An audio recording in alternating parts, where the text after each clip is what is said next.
Well, I think this is part of a much broader negotiation, particularly with India in mind. Those negotiations have not finished. And of course, this is very important to India. I think that our tech executives understand that this is a part of a broader negotiation.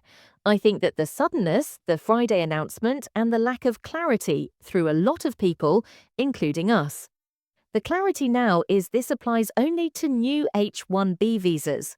So I think longer term, this administration has said that it is very interested in bringing foreigners who have been educated in the US into the US workforce. And I think longer term that's the way we should think about that. So you see a change coming. This is punishment for India. And the impact on the US is a side effect that will change. It's a negotiation with India. Longer term, I think President Trump and his team want to keep as much innovation, talent, technology, talent as possible in the US. Can I just ask you long term though, given the Trump administration wants to keep as much talent, you also have other countries raising the possibility of their own form of golden visas, perhaps seeing this as an opportunity to attract the same high-skilled talent to their own countries. Could there be a longer-term ramifications if this H1b visa application fee does actually state the higher fee? Sure, I call this regulatory arbitrage. Other countries should be looking at this as an opportunity to attract the best and the brightest. As I said, I don't think this is long-term for the United States, but seize the moment. Okay, that's interesting that this is Joumanna. Go ahead. Sorry. No, I just wanted to pivot that back to macro. You know, earlier this year, you mentioned in one of the interviews that you conducted that the US had just started to exit a rolling recession that started back in 2022 and was on the path to recovery. And of course, the Fed then went on to cut interest rates only last week. In your opinion, were the Fed too late to cut interest rates? I think there have been signals that the Fed should cut interest rates for some time, but there's something else brewing. So this rolling recession we think is evolving into a rolling recovery, and you'll see weakness in employment. A lot of that is about productivity. Companies are harnessing air tools and substituting capital for labor.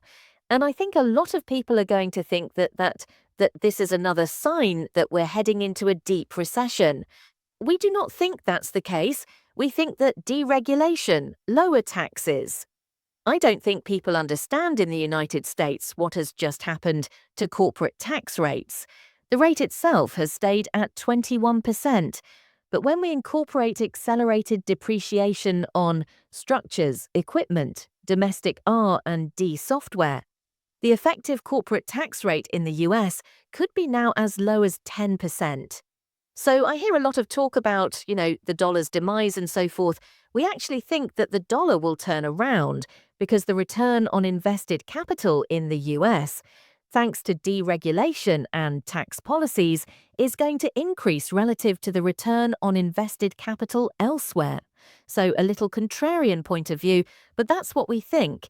And we also think this rolling recovery will lead next year into an economic boom, a productivity-driven economic boom. And I think this has been engineered by this administration. Get the bad news out of the way as quickly as possible, because next year is the midterm elections.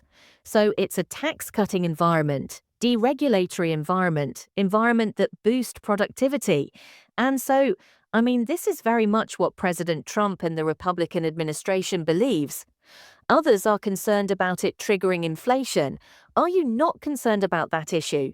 If productivity is the reason, we're going to see accelerated growth? Not at all.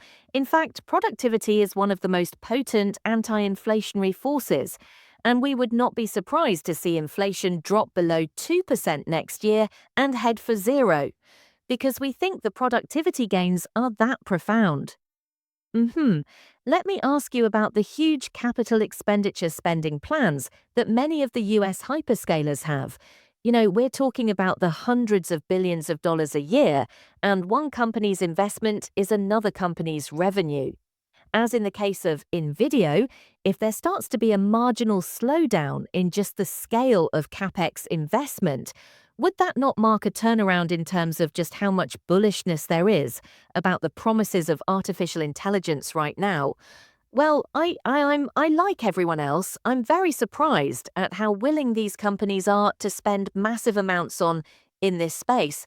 But what we're not seeing is all the companies who were starting to move into this space and have capitulated.